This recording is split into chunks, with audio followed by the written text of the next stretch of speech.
to episode 39 of In Touch with iOS, a podcast for sharing tips, apps, and gear for iPhone and iPad, along with related technologies that get us using iOS in fun, productive, and meaningful ways. I'm your host, Melissa Davis, and joining me as always is Dave Ginsburg. How are you, Dave? Doing great. Welcome back. Thank you. Thank you. I hope we can keep the momentum going now, and then pretty soon we'll have a time change and we won't be so far apart in time zones. Won't that be great? It'll put us an hour, right? Yeah. Hey, I'll take it. You can get a lot done in an hour, like a podcast, that's maybe. Right. Next weekend, yeah. Is that when it is? Because I've kind of lost touch since I've been out here, so I rely on my other clock changing peeps to let me know when it happens. Yep, it's always the first weekend in November when the daylight saving time doesn't change, or it changes, I should say, back to where we fall back. Yeah.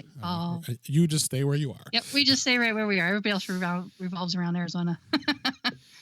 Yeah. So no, we got a lot to talk about today. We do. You've been a busy dude.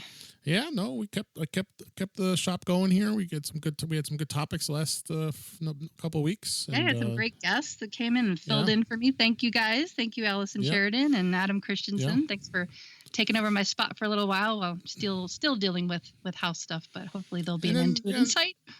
And as I said, I think it's a nice flow because I know you get challenges with being busy, and then plus you're dealing with some stuff at home that we won't need to talk about. But it's good that we have options for guests too. Because last week it was actually a good friend of mine, and it was Brian Gray, and he is also a coworker too. So we had a lot of fun doing that last week. So.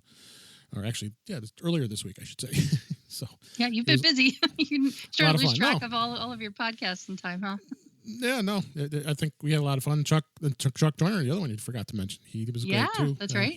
Thank you, Chuck. He started everything off as well. So, but yeah, we got some news we could talk about today, and I know I've seen you a little active on Twitter about this first news story about hot under the collar about this App Store change that we'll get into soon. Yeah, why don't you go ahead and dig into that? Because I did see that discussion, and I kind of see their point why they're doing it. I don't see why they need to do it, honestly, because you can go into the app when you download an app, and then you find out later that it does have in-app purchases, and you can choose at that point, I would think, right? Yeah, that's going to be kind of the meat and potatoes of our main topic in a little bit. I just wanted to broach this. This is what led me down this path, was this news story that caught my eye. The headline is PSA, the iOS App Store is no longer listing all in-app purchases, and it's by Jim Tanis, and it's from Tech Review.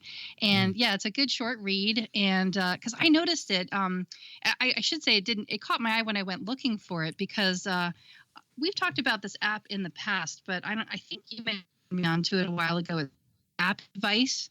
There's an App Device app, and I just love apps. I love learning about new apps and reviewing apps. Yeah, we're kind of like app junkies. So that's kind of like part of my little morning routine. How I wake up in the morning is I check that. It's just fun. It's just something that's not the news. You know what I mean? It's like something that breaks up the monotony. And not only do I have that, I also have my son, who's also, a chip off the old block, an apple from the tree, if you will. So he's always looking for apps. He's always looking for things and so with Apple Family Sharing, you get a notification whenever someone in your family wants to purchase an app. And so we'll talk more about that a little bit too. So basically, suffice it to say that I'm always kind of looking at apps. I'm always reviewing them. I'm always downloading the freebies that went on sale, or ones that had like an in-app purchase sale or something. I go check it out, and maybe there was an app that I had been looking for, but couldn't afford it at the time or whatever, and then it went on sale, and I go grab it, and then I go text my husband if it's like a sciencey app, like, hey, this is a 4D math app, this might be really cool. Or I text it to my son or my father or somebody. So I'm always checking these things out, and so I was very quick to notice that they didn't have the in-app purchase lists. They used to break it out. It used to be that I tap on it. Oh, let's go check this out. Okay, it's a free app, but in tiny text, it still says next to it in-app purchases. And then I would scroll down and I would look at what the pricing was for what things that you could buy. Now, this comes into play with my kids a lot because they play games. And so a lot of times it's like, okay, lately I've been enjoying some bingo. It's something to get away from all the monotony of the news and stuff. And so I've been looking for good bingo games. And a lot of them, like any of these other games, they have these power ups. You can buy jewels and diamonds, and like my son likes the games that Oh have the gosh. little, you hatch the eggs and all that stuff. Yeah, so it drives you nuts. So as a Right. parent, this is really important to know what you're getting yourself into, especially if it's one of those things where a kid says, "Hey, can I buy this app?" And you're like, I don't know, let me take a look at it. So you go, you tap on it, it takes you right to the app store. And the Mm. first thing I want to look at is like, well, how much does it cost? Okay, it's free. Well, is it really free? Nothing's really ever free. So you scroll down, you look at, okay, in the case of my one son, my older son, he's really trying to learn a lot about hacking, and he's trying to learn about technology. So I'm very wary of some of these apps that he wants to install, because like I'll just make something up. For example, let's say it's a QR code reader. I got a notification about that the other day. And I think to myself, okay, we have a built-in QR code reader in our photos app, in our camera app. So why does he want this one? Oh, well, it does these things, turns out it could be like one of those apps where it lets you hide your pictures, or, something like that. It could be something nefarious. Now, we like to say that the App Store mostly protects us from this kind of stuff. But as I've been learning more about this, I've been finding out that there's some nefarious apps in there that we got to watch out for, which is why I want to talk about this. I really think it's a good PSA. It's a really good thing to let our listeners know about. So when I first saw this a couple nights ago, as I said, I went looking at an app to review it and saw that there was no pricing. I saw that it said that there was in-app purchases, but Right. I went to look in the usual spot and they weren't listed. I thought, what's going on? So I started looking at other apps and noticing the same thing, noticing this trend and thinking, okay, something changed. And it's not like we got, like the App Store is an app that's installed on our phone. It's not like we got a badge that said, oh, there's an app update to the App Store. Like, ooh, where did that sneak in there? Do you know what I'm saying? Like, it wasn't. I don't recall reading that in the details of the latest iOS update, which, as of the time of recording this, is iOS 12.0.1. And so, there's point updates that are probably on the horizon. I don't recall seeing that. Do you recall seeing that as like one of the perks of, you should update to this because we've now decided that we're going to remove the in-app purchases, that this is a feature, not a bug, right? No, So I haven't seen a perk. I mean, I mean, I always saw that, again, like I said at the beginning, I don't think it's, I see their point. I see you can go into the app and it can it's tell under you, the radar. but it's nice that you go into when you look at the App Store on the phone, or if you're doing it in iTunes, it shows you flat out here in-app purchases. Here's what here's the menu of all the items that we offer. And because there's some app developers that have, they just want a tip, here's a tip, $4.99, $5.99, $10.99, whatever it is. So, but if it's going to be removed, for those types of developers, then that kind of stinks, because then that doesn't give them an option to be able to get those tips if they want to. And I'm not sure if Apple's going to change that or not, because that could be, if they're doing this, who's to say they're not going to change that type of in-app purchase too. Right. But they can easily, you can easily go into the app. But I mean, again, I see your point. It just, it's nice to be able to see it up front. I mean, I would look at it too when it says in-app purchase. I would be curious to see, okay, what is it going to cost? I mean, we both agree that, we think that supporting the developers is extremely important, and I definitely want to pay developers. I mean, for apps that we really love and enjoy, I have no problem paying for in-app purchases and even subscriptions. I mean, that's another kind of touchy subject we won't get too deep into, but there's a lot of people who really just absolutely loathe subscription fees that are recurring, and there's other people who like them as opposed to just paying once and done. There's all different types of thoughts on that. I still am of the opinion that it's important. It helps support the developers. My only problem with it is that I just simply can't afford it. I just can't. I wish I could. If I did have more disposable income, I'm telling you that's where it would go. I would support developers because I do my own kind of back end stuff and I realize the importance of it. I just have to be really picky and choosy about where I do eventually choose to purchase an in-app purchase that is a subscription that is either weekly, monthly, yearly on a recurring basis. So that being said, I thought, what's up with this? So I did a search. I used my Google Foo, and I noticed there wasn't a lot of buzz on it. And I thought, this must be something really recent. And turns out it was. So Jim was the first person that I could see. I used the tool that shows last 24 hours, And from what I could tell, he was the first person that I saw that reported on it. And then the Mac Observer picked up on his and elaborated on it a little bit. So I thought I'd share the link to this, just kind of give you a heads up. And then I thought, let's see what Apple has to say about this. And so sure enough, I went to the Apple store, Apple, not the Apple store, but apple.com, and searched their support articles, their HT articles. And sure enough, they did update theirs. It said it was updated within the last couple of days. So between him reporting on it within 24 hours of me noticing it, and then going and looking at the support article and noticing that Apple had just updated it recently, I thought, yeah, this is definitely something new. This is not just my imagination. They definitely kind of silently made this update, this change to the App Store without really saying anything about it. But of course, we can't say they didn't say anything because it's in their support articles. So, it is what it is. But so it's definitely something that we should just let go and say, hey, so what? Big deal. They removed that tidbit of information.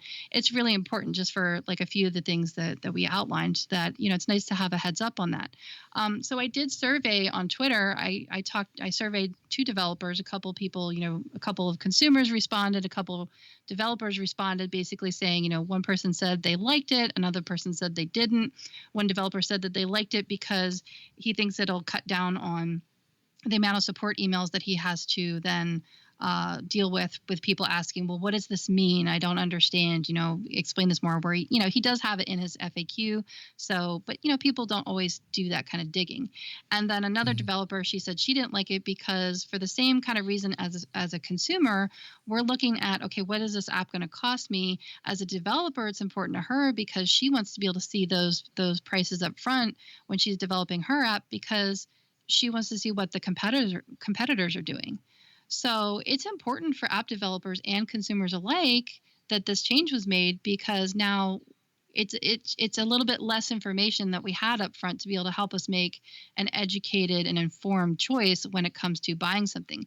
Now it seems like you're kind of beholden to the App Store, where you just have to, it says it has in-app purchases. How am I going to find out what it costs? So either you're going to put your thumbprint on there and just use your Touch ID to install it. You've looked at it. Now you want to find out more about it. Then you're going to have to dig in the app. And of course, that's not necessarily a consistent user experience as to where the in-app purchase is located. It just depends on the design of the app as to where you're going to find that. Usually it's in a settings. Usually there's a cog wheel. Sometimes it's a hamburger menu. Sometimes it's a tab, but there's usually some place in there. Again, it talks about discoverability. One of the things that I noticed about the App Store when they made the big change in iOS 12 was they were really promoting discoverability, meaning that, now you could go, like you and I like to use the app advice, apps like that, or other apps that tells us when there's sales going on. Apple was hoping that their App Store would be enough for you, that we would just be able to open up the App Store and just discover the exciting new apps that were available. Right now we're coming up on Halloween, so they have Halloween themed apps, of course. There's top 10 lists. There's all these things that help you discover apps. But I don't think it is enough. I do prefer to use the news sites and the websites and the apps that tell us when things are on sale based on their experiences, based on their reviews of it. I like to find out about stuff that way. The way that the App Store is designed is to be consistently more in line with things like the music app, the photos app. You'll notice that things when you go in there, Apple has kind of done a little bit of hand holding in that they want people to discover stuff and find it based on their curation of things. And so, like, for example, I'll compare it to Photos because it's something I'm really familiar with. When you go into Photos app, they have it automatically categorized for you based on things that if you've tapped the little heart on there because you've liked it, they'll have, your favorites. If you went on a trip, you can view things based on location of where you took the picture. If you use the facial recognition feature, it'll be categorized by people. It'll be categorized depending on how you have your settings set up. if a holiday comes up, it'll show you, here's your pictures that you took on, last holiday season, or a memory. Like maybe it'll detect, it's using kind of artificial intelligence, or, getting to know you when you've had birthday parties on this day. So it'll show you categories, and it'll show you ways to discover your pictures. And then that same user experience is consistent across the other ecosystem apps, if you will, like music and now the App Store. Can you think of another app where they do that too, besides, these are the content, the things, whether we are creating the content with pictures. I guess also, not that this is a Mac show, but Mac OS Mojave was released, and that's a new experience too that they're using on the desktop, where they're automatically organizing your files for you on your desktop based on the type of file that it is. Again, that's going to rub a lot of people the wrong way who like to have a messy desktop or have their own filing system.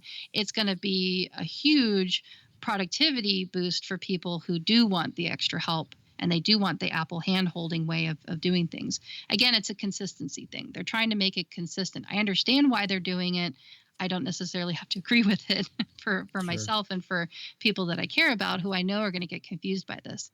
So I'm not going to say it's a tricky thing that they did it. I don't think they're doing it to try to trick us necessarily, but it is definitely a different way of doing things that I think is going to, like I said, it's going to benefit some developers, and other developers are really not going to like it. And then consumers really aren't going to like it because it doesn't give you that information up front.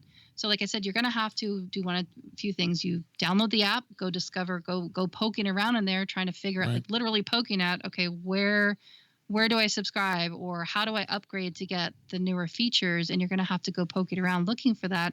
Or like, for example, when we do our show notes, it's important that we put the links to our apps, because when you click on them, it'll take you to a website that's hosted by Apple that shows you the information. And there it shows you that it's free. So in the case of the apps that we're going to talk about in a little bit, you'll be able to click on the link there, and it'll show you whether or not it's free outright. There's nothing else to pay, or it offers in-app purchases. And then for right now, they haven't changed this yet, you see, but for right now, you can scroll down to the information section and you can see the price that's listed there for the in-app purchases. Typically, like when I publish show notes, I don't like to put the pricing in, and this could be another reason why they're doing it, because those prices do fluctuate. And so if people are taking screenshots and stuff, it could be giving out erroneous or incorrect information. So unless I state that, at the time that we recorded this, it cost this much, I don't like to list it necessarily in text, because it could change the day after we publish something, so to speak. So you really want to go directly to the source. So for the time being, you can go and do a Google search, or click on a link from our show notes and go look at the app that we're talking about, and it will still show you what the price is, if there is a price involved for using that app. But as far as we can tell for right now, the interface on the iPad and the iPhone, you don't see it listed anywhere. Like when you scroll, it's not listed anywhere in the App Store listing for that app. It just says that there's in-app purchases, but it doesn't tell you how much they are. It's not broken out. It doesn't tell you that, you used to be able to tap and scroll down and see that, so say, for example, it's a bingo app. It's, $9.99 for a packet of jewels or something like that. It doesn't list that anymore. And that's really just frustrating to me. So that's what this article tipped me off on when we started talking about it. And like I said, I want to go into it a little bit. I want to do a little bit of a deeper dive as to the different kinds of in-app purchases and stuff. But first, I wanted to stick to our format and get through the news. So that was the news article that I wanted to discuss. The other stuff that's going on in the news now is the iPhone XR has been released, and it's been on sale for a couple of days. Do you know anybody that's gotten one and what they've said, or have you seen one in the wild yet?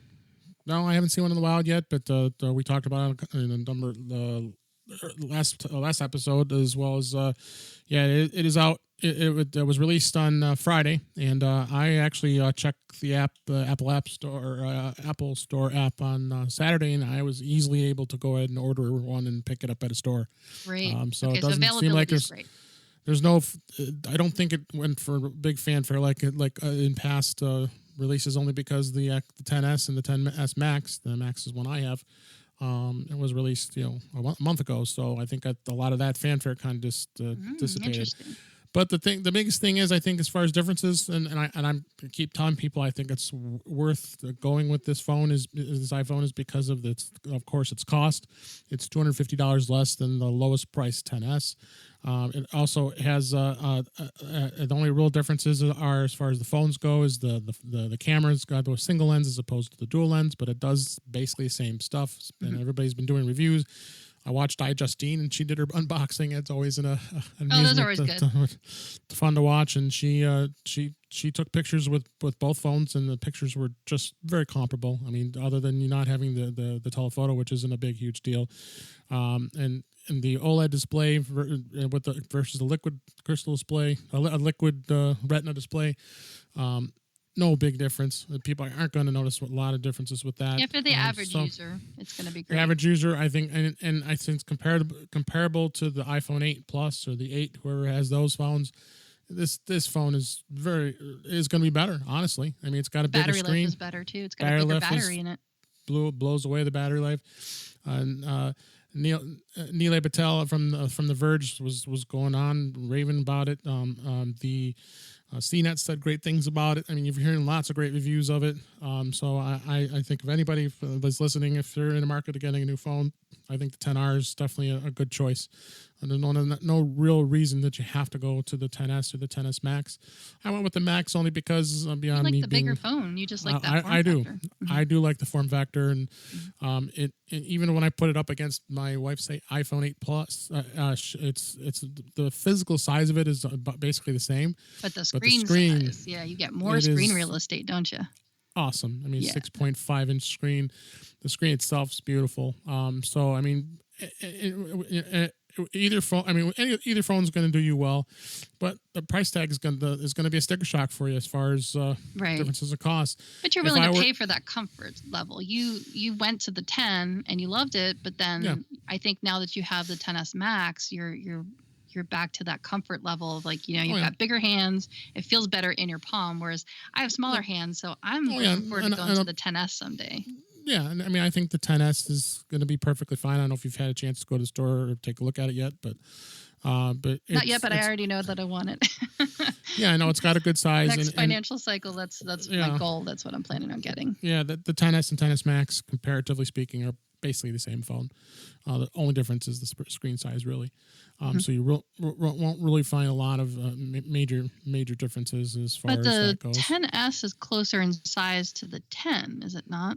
It's the same form factor, isn't it? And see, I have interacted with a 10 and I really loved it. And I was like, because I had the 8 Plus and I really loved that smaller form factor. And I knew that I would. I did this on purpose. I knew that I wanted to live large for a while. I really wanted the bigger screen real estate. I got it. But now I know that because they enlarged the screen, because it's now like edge to edge, I know that I'll be happy again when I go back down in size, which I'm really not going to lose any size, as far as screen real estate goes. But I'm really coveting that pocketability again. As much as I like the modifications I've made, I like my sling, I like my ring, it's fine. But I really miss the days of being able to just tuck it in my pocket. Sure. So looking forward to that going back. But you got to try it. You won't know until you try. If you really want to find out a lot more of the reviews with the 10R is John Gruber on Daring Fireball did a great 10R review roundup.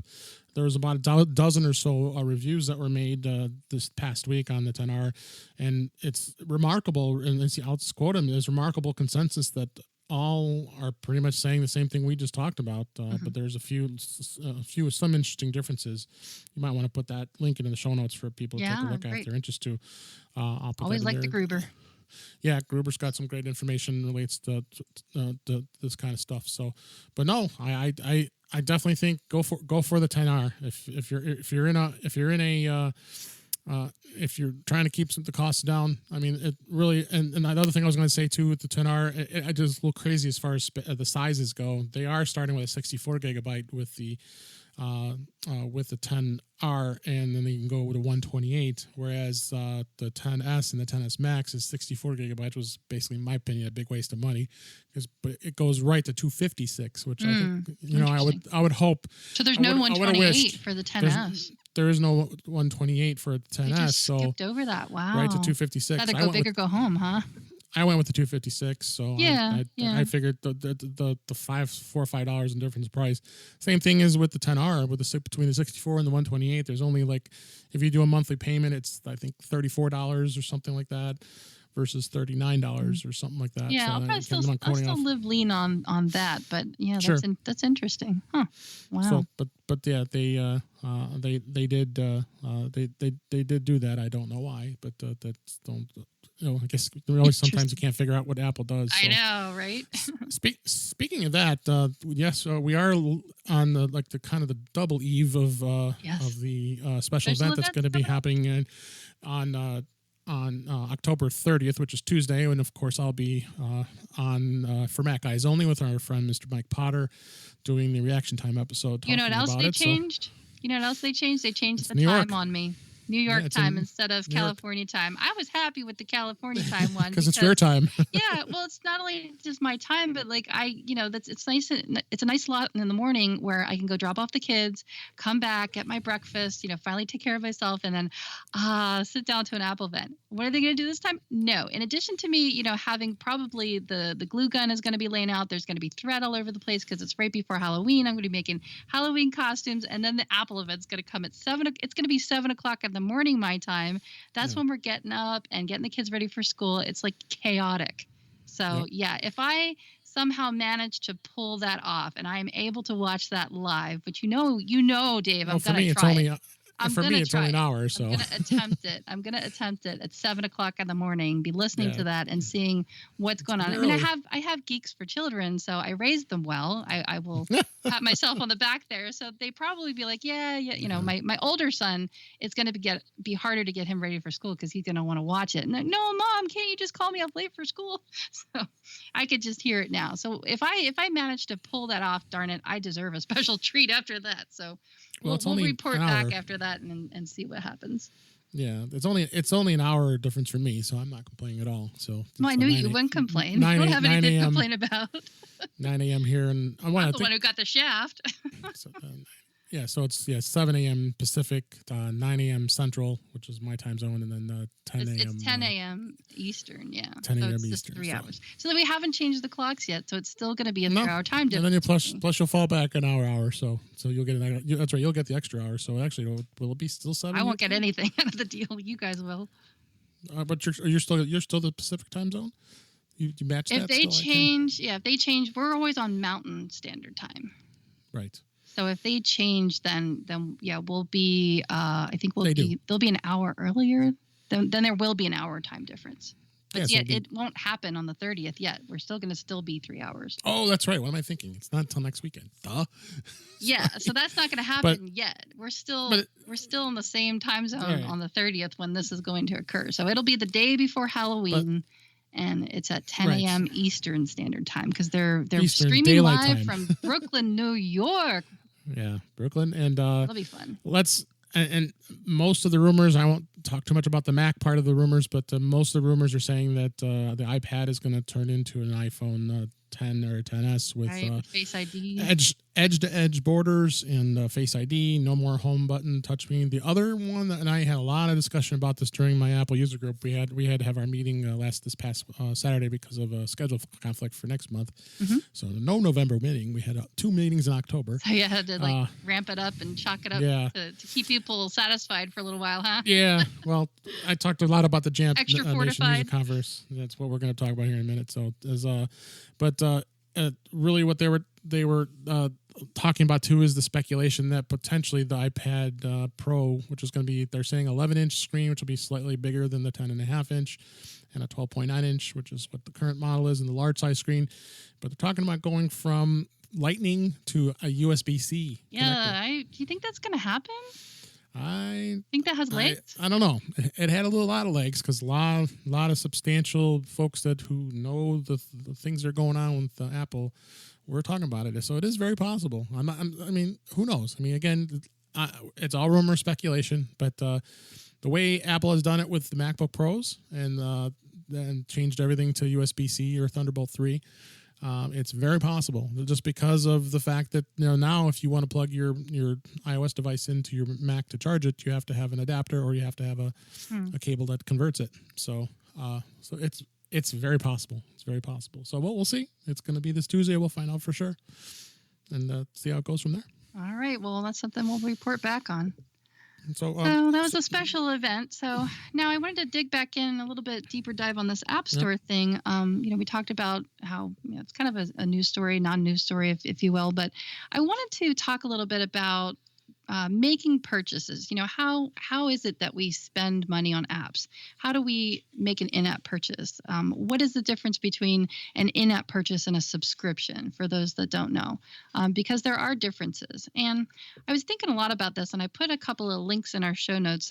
One is they're both by Apple. They have screenshots and pictures so that you can kind of follow along.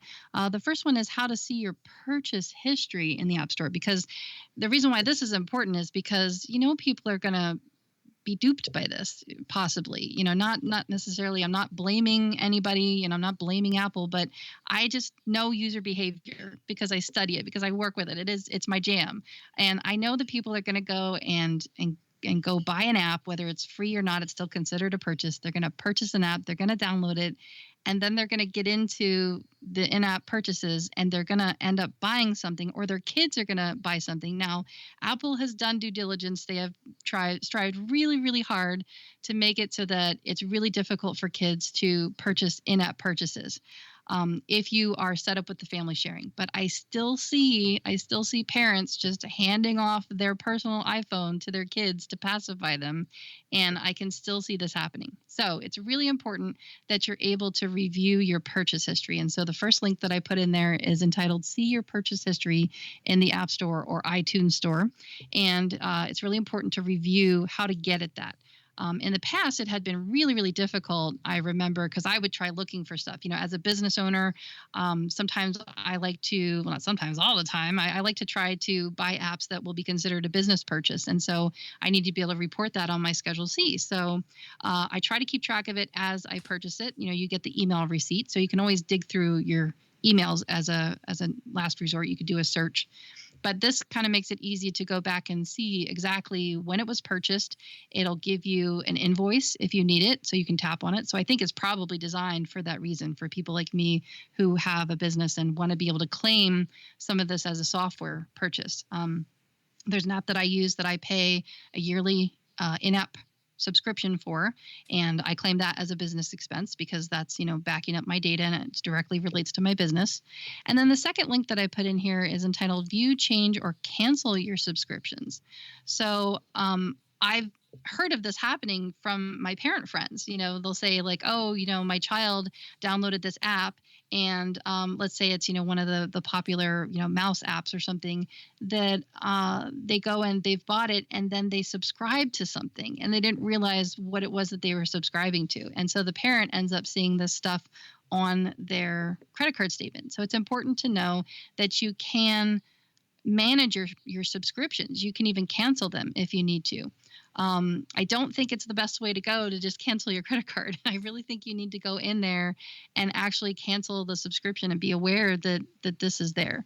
So this link will show you pictures and has then separate articles, managing your subscriptions. It shows you where to go on there, how to cancel the subscriptions. It also talks about what it looks like on the iTunes Store, on the Mac too, if you want to do it from there.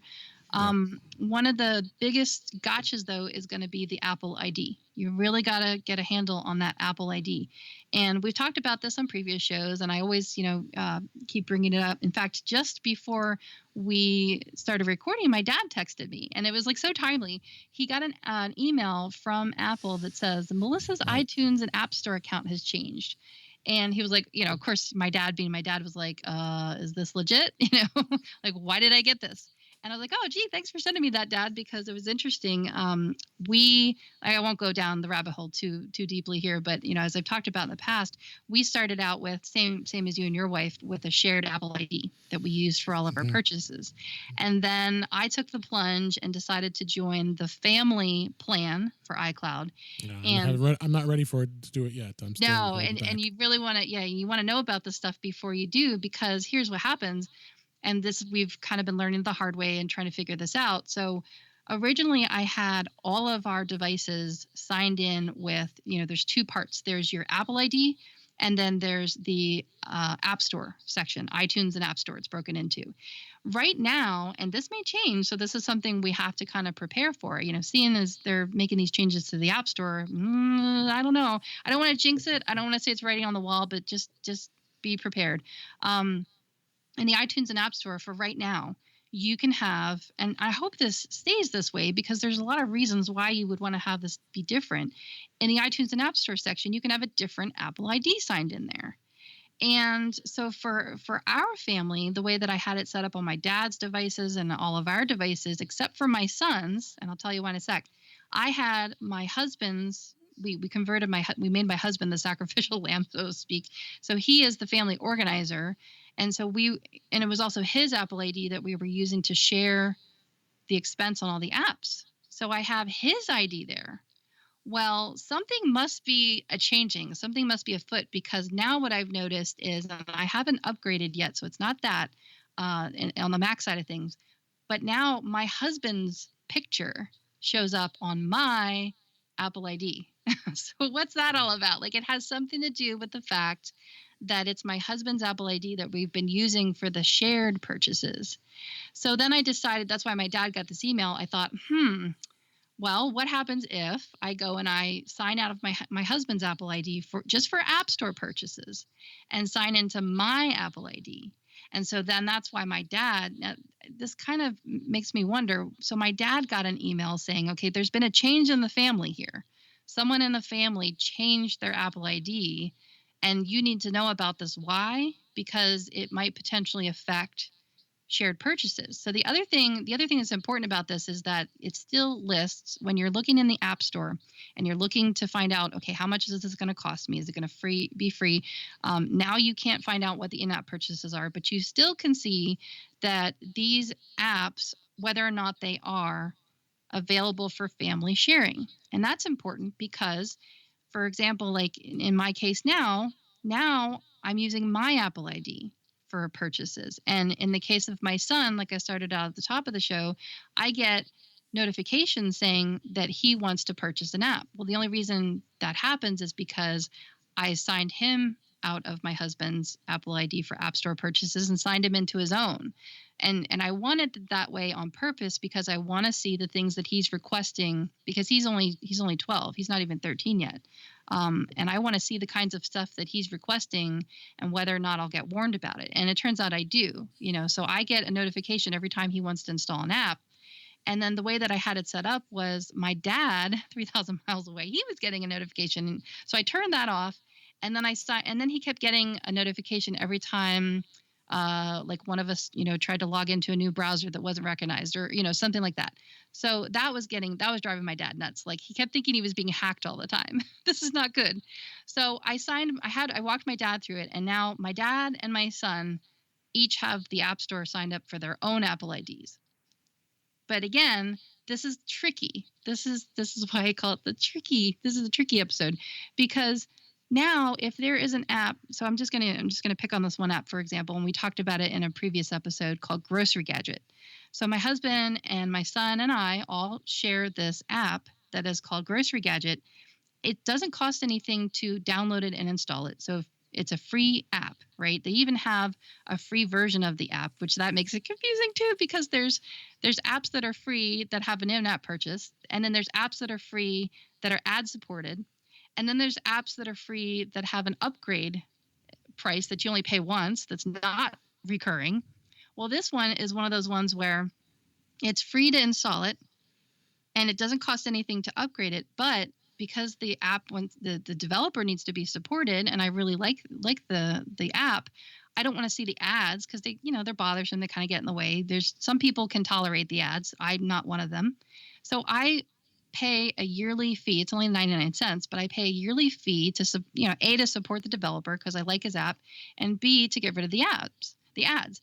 Well, it turns out that if my son wants to install it on his phone, he's got to pay a separate subscription fee that's for a year. And he only uses it like a couple of times. So like, it's not warranted. You know what I mean? Like, I know it's only 99 cents, but let's say it was like, $10 a year or something. That's going to get expensive. So for that case, that's one of those things where probably what I might do is, and Apple still lets you, I might just have to sign in to my husband's ID just for that app alone, just because the fact that it's got a yearly, I mean, and luckily it's yearly, so it's not that big of a deal right now. But if it had been monthly, I would definitely have done it by now. So do you see what I'm saying? Like, it's a twisted web that they weave, and I understand why they do some things, but maybe not others. So there's different types of ways to purchase an app. The first being the free example. So we're going to talk about an app here in a little bit that you recommended, where it is free. There is no cost to it. They're never going to charge you like an upgrade fee. They're never going to charge you an in-app subscription fee, because there's other ways that they support that app and that app's development, because there's a whole service behind it. So that is a free app. It's free and outright. It's still considered a purchase in Apple's terminology, though. So that's why I have to say that. And then there's the other type of app where right there it says, there'll be an app. There'll be a price. It'll say it's $4.99. It's going to cost you $4.99 to purchase that app and install it on your phone and use it. And then you're not gonna pay another dime. That's a cost app. And then there's the in-app purchase, which is what I've been on and on about, which is it's free to install. Sometimes it even costs money. I haven't really run across any of those apps. I mean, I think I've seen them, but I've never actually, that I can think of, where I've actually paid $5 to install the app and then had to pay more money on top of that. Usually that's frowned upon. So you're not going to see too many of that, if ever. And I think they tried to get rid of that with the in-app purchase.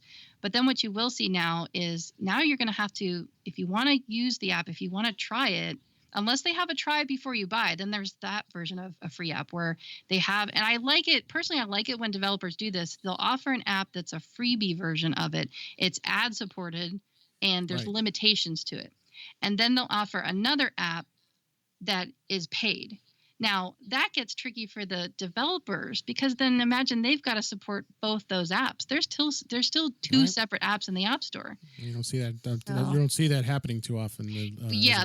There's right, and so they're starting to call that back. They're starting to say, you know what, this is just way too much work for not a lot of return on investment. So let's just pull the free app. So then that goes away.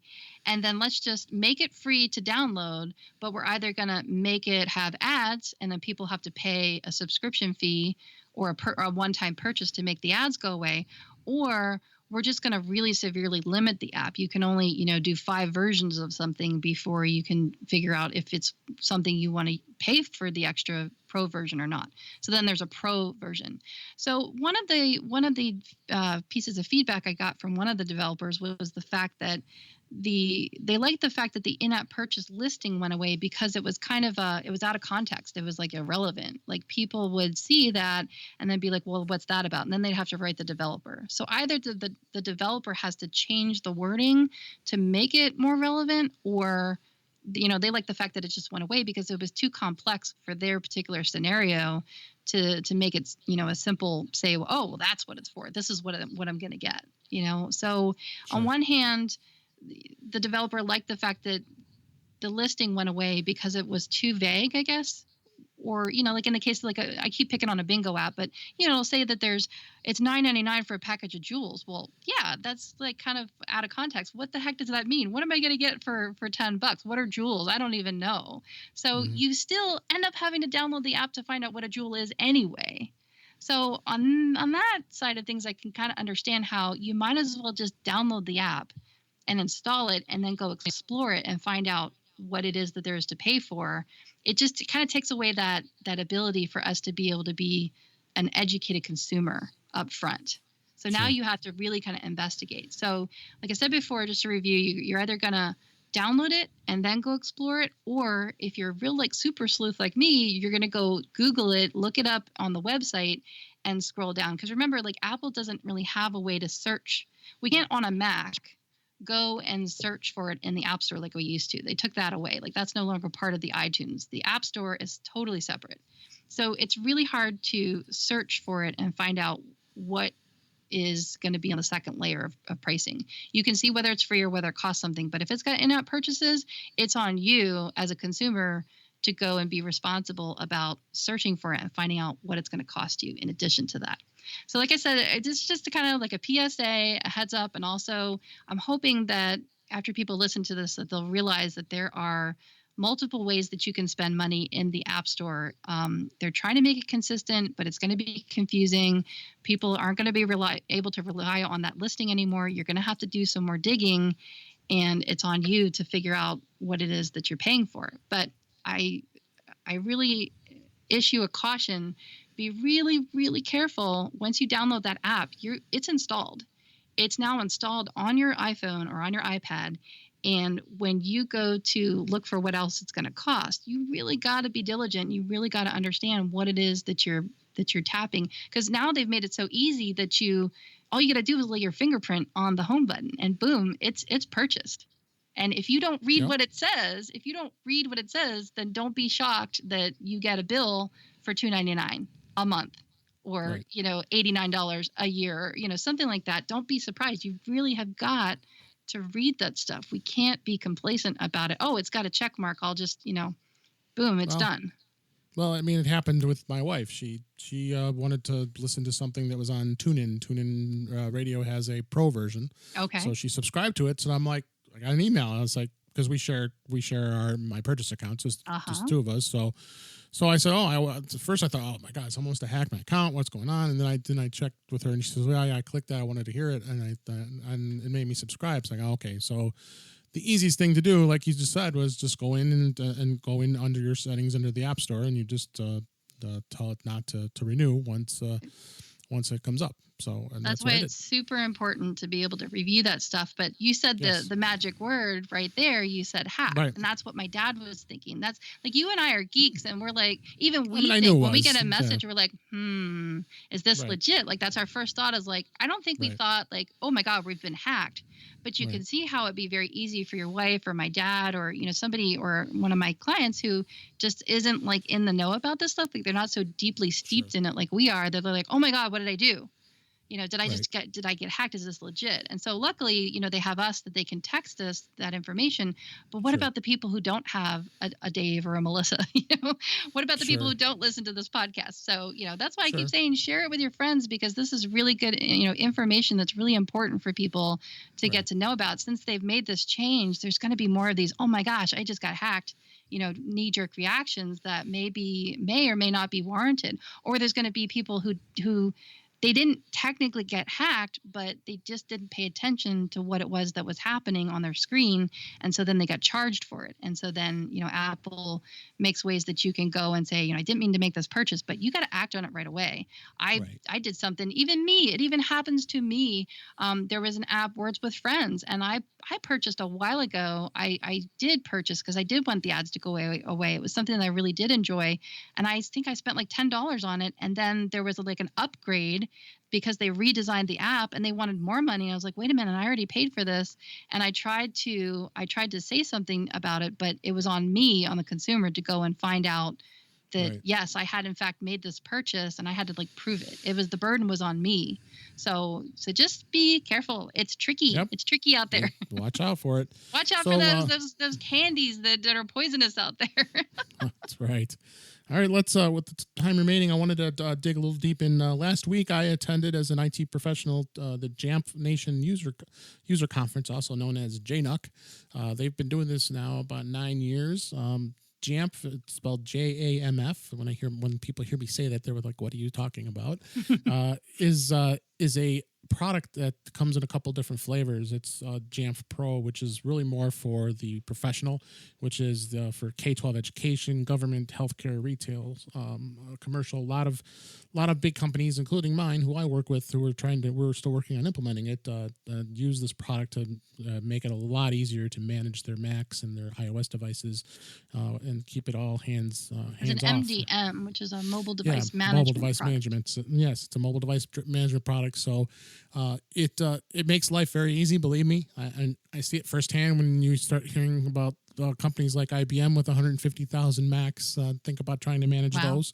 And you have a company like Salesforce with 35,000 Macs. Wow. And you have Starbucks with 8,700 Macs and iOS devices that are out there. So it's it's a quite an undertaking if you have that many devices. That's what you call scale. Yeah. So a couple things that caught my eye that I thought would be more interesting to our audience than me talking about all the enterprise and education stuff that you would never have anything to do with, because they do also have a product called Jamf Now, and what that product does is it's more like a streamlined version of Jamf Pro that allows small business to manage their devices, but doesn't have a lot of intricate things to do other than keeping them managed. But I'm not going to go too much talking about what that does, other than, again, it's another MDM, but it's more stripped down and more affordable, because you probably hear a lot of other podcasts that we are partake in that have advertising from Jamf. So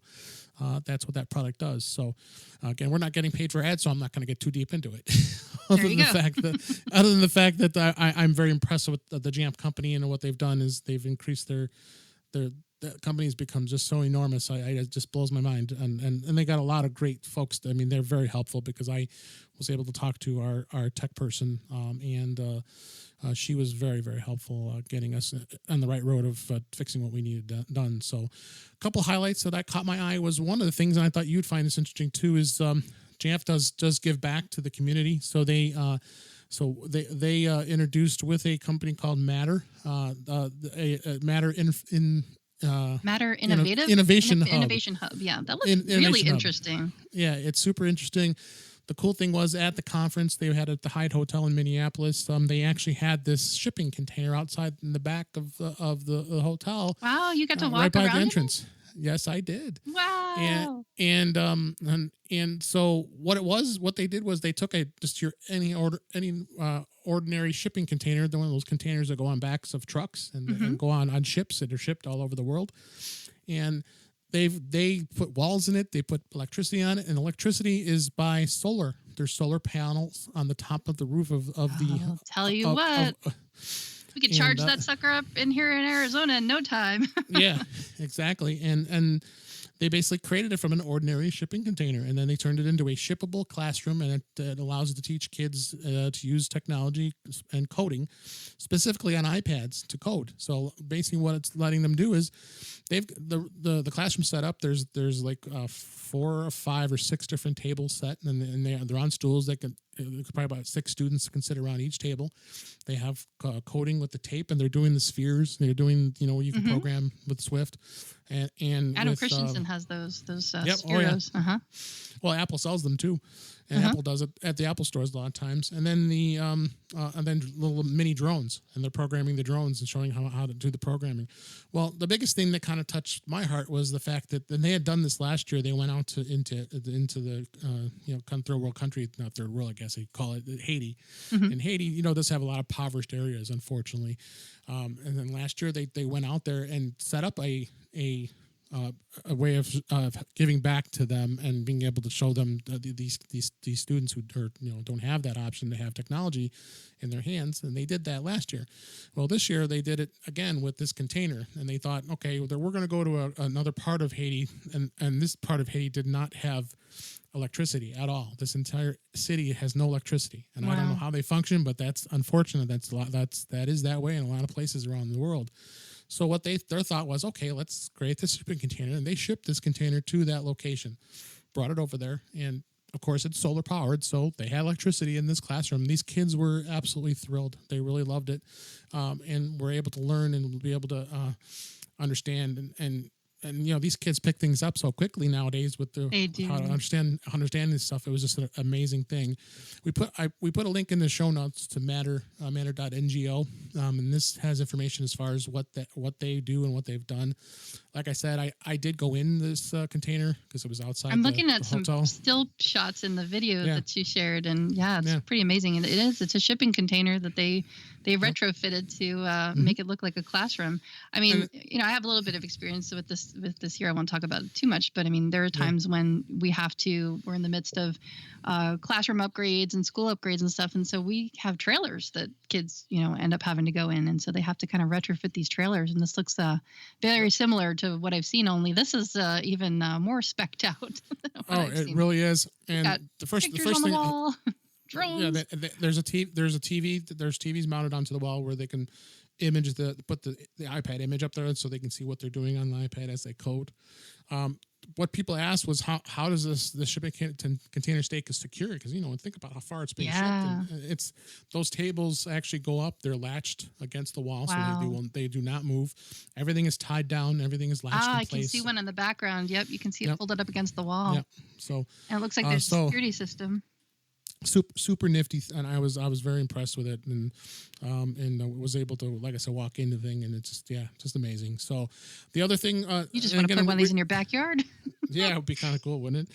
And the reason I'm bringing up these topics is because it relates to iPad, and then thinking about how valuable an iPad really is in the classroom, as well as for your use too. I mean, for people who are listening, there are a lot of iPad users out there. So the second one that was a really neat thing that they talked about, they actually had the CIO from the Ohio State University. They are now issuing iPads to every one of their incoming freshmen, all 11,500 of them. And of course, they use Jamf to set these up, because they can set it up in a way where it automatically is set up. It allows them to sign into the school system, be able to set up all the apps they need, and be able to provide all that to the students. So they're goodie bags that they get. There's an iPad inside that. Wow, talk about swag.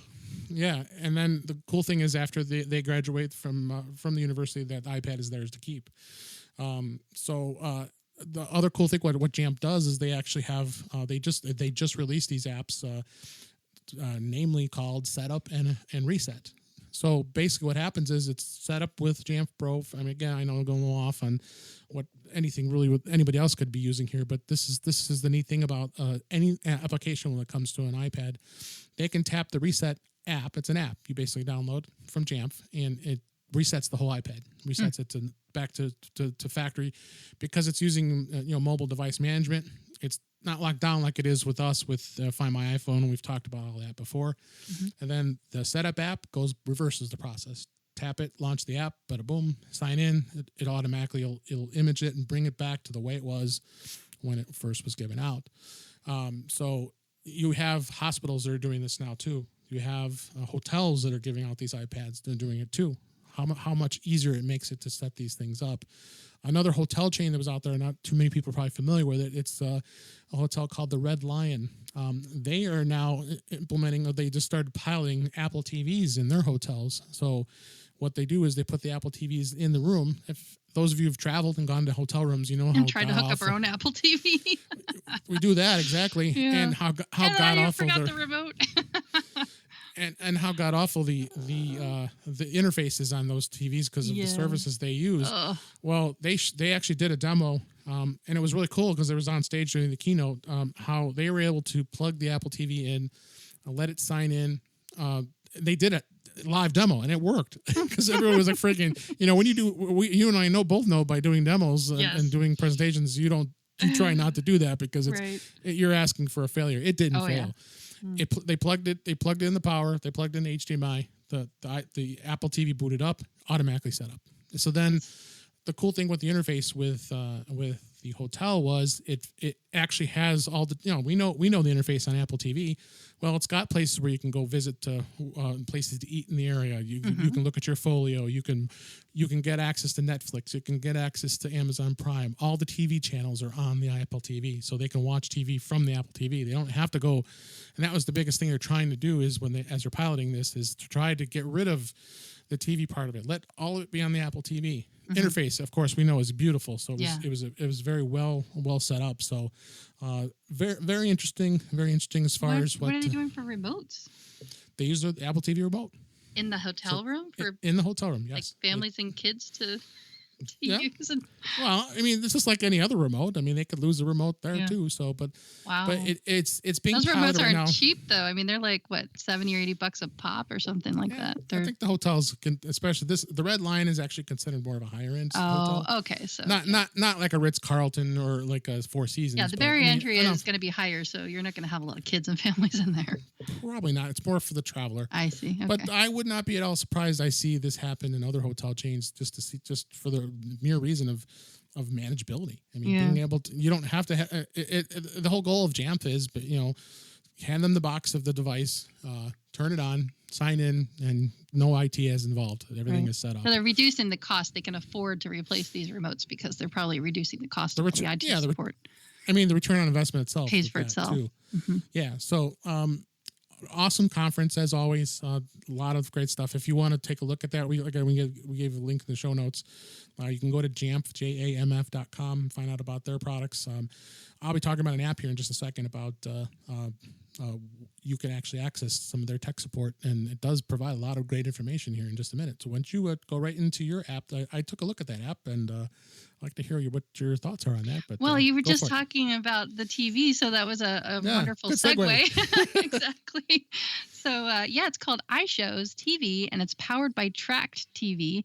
So you can sign up for, I guess it's a Tracked TV account. And what this does is, I wanted to share it now, as we're in the fall season, because now it seems like when all the shows are coming back on TV, and we're kind of getting back into the swing of things as far as watching shows. At least in my family, we are. Now we've got Walking Dead and The Good Place, and so we have a list going of all the shows that we like to watch together, my hubby and I. That's why when I was texting, I was like, all right, hubby's ready to sit down, so gotta go.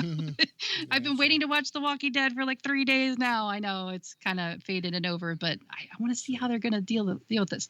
So anyway, I like databases. I really just love stuff that helps you keep track of things. And as Apple geeks, we definitely like to keep track of things. And this is one of those apps that does just that. It helps you keep track of your TV shows. You can click on their link and you can see what they're all about, and you can look at the pretty pictures. But I have mine all populated with all the TV shows that I watch. And the interface is it's beautiful because it shows you all the TV artwork. And when you click through, now depending on what type of show it is, like I'll just pick on Modern Family, for example, depending on the show, they're usually pretty populated as far as like you can see what's coming up. No spoilers. It doesn't tell you what happens on the show, but it will give you the little synopsis of what the show is going to be about. And basically you just go through the list there, and as you watch a show, you can check it off. Series of shows that we've been watching, The Walking Dead or Game of Thrones, or I like How to Get Away with Murder is one of my favorites. I know it's just super, super cheesy, but it's just really just great to just watch and see all the drama unfold. And if you pay, now this one does have an in-app upgrade. So this is one of those apps where it's free to download, but then if you want to really use it, the features are really limited. It kind of gives you an idea of what you're getting yourself into. And then I did decide to upgrade it, and it was $4.99 at the time. I think it still is. And so for me, it was worth it because I really had invested a lot of time in curating and entering all of the shows that we watch, and trying to keep track of all the seasons and things. Because like I've told you in the past, my husband and I are kind of bingers. We're just so busy with school and kids and everything. We just don't have the time to sit down and watch these shows as they air. And so we end up kind of, back cataloging a lot of stuff. And, something might have aired like a year ago and we're only just watching it now. And we're fine with that. We're totally okay with that. Westworld was a good one that I was following for a while. You can check in if you want to. There's kind of a community type of thing. Then you can tap on IMDb and look up more information like about the cast members and stuff like that. But it's really just to help you keep track of episodes, keep track of shows. Once you've finished a series that, is no longer, it'll archive it for you.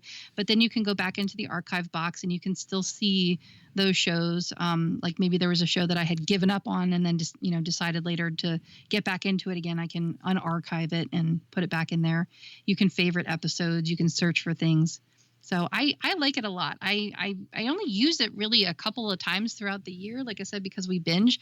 But boy, when it is time to keep track of that stuff, then it really does come in handy. So check it out. Oh, I will. Yeah, it looks like an interesting app, so we're gonna definitely check it out. So, my app actually is because I was just so into Jamf this past week that I thought I'd share the Jamf One app, which they just released not too long ago. It links out to what's called their community called Jamf Nation, and Jamf Nation has almost 70,000 members. Wow. that are signed up. That they're all professionals. A lot of them be IT professionals. And I thought maybe you'd find it interesting because you could sign up for a free account. You don't have to be a Jamf subscriber. I was thinking about it. I was thinking about just to tinker around with it. Because didn't they used to let you manage like 3 devices for free or something like that? Is that still the case? Yeah, Jamf Now does allow you to do 3 devices. So if you want to play around it, absolutely go for it. That's the Jamf Now product. But you don't even have to do that. You can just sign up for a Jamf Nation account. And like I said, they got over 70,000 people that are doing it. Talk about try before you buy. You can really dip into the community. It might get a little geeky. I'll forewarn everybody because there's a lot of stuff out there that may not relate to specifics to an iOS device other than what Jamf does for it. But you might find some valuable information on there. And I was pleased to see that they created an app that's dedicated to iOS or that allows you to go out to the site and check it out. You might find something interesting out there. So download it now. It's the Jamf one. It's free. There's no cost involved, and check it out. Would you say that it's kind of like the Apple's app support app, but for Jamf? Kinda. That's what it looked like. I mean, I didn't install it just yet. I was gonna pick your brain about it, but I looked at the screen captures from it, and it looks like it's a lot like a combination of the Apple support app along with the Apple communities, because when you go look up a topic or something, there'll be people that are talking about it in the form of a community or a forum. And that's what it looked like to me. Yeah. If you go out to Jamf Nation, you can go out to the site online too. It's jamf.com/jamf-nation. And the latest activity, I almost promise you it's going to be a lot of stuff that's related to Jamf. Let's face it. I mean, that's the way it is. But there might, like I said, something might catch your eye. It does have a full-out search function, so you can search, and there might be something you have in a question. Well, yeah, especially if you're interested in learning about MDM, mobile device management. If it's something like I am. I mean, I do, without getting into too detailed, but I do it for my kids' school. I'm the volunteer who deploys the iPads, and these things are old, and there's like over 50 of them, and it's something that I want to learn more about, just that because I'm kind of deep involved in it. So I can dig it. Yeah. Well, I figured we have a few geeks out there that might be interested. Yeah, for sure. All right. Well, the time has just flown by. I can't believe it. We've wrapped this another show. Let's wrap it up. All right. Well, let's put a bow on this now and get out your trick-or-treat bags and go out and get those goodies that we talked about. So thanks for listening, and we hope you're more in touch with iOS after hearing this episode. Subscribe to our podcast in your favorite podcatcher and show your friends how to find us on Apple Podcasts, on Google Podcasts, on Stitcher Radio, on Spotify, and on TuneIn. Email your questions and comments to us, feedback@intouchwithios.com. That's the address. You use that and visit intouchwithios.com. You can click on the contact or simply add a comment to the show notes. We look forward to bringing you more useful information in future episodes. I'm Melissa Davis, and you can find me online at the Mac Mommy and at themacmommy.com. And you can find Dave. You can find me, Dave Ginsburg, on Twitter at DaveG65. We hope you'll subscribe for future episodes, and thanks for listening.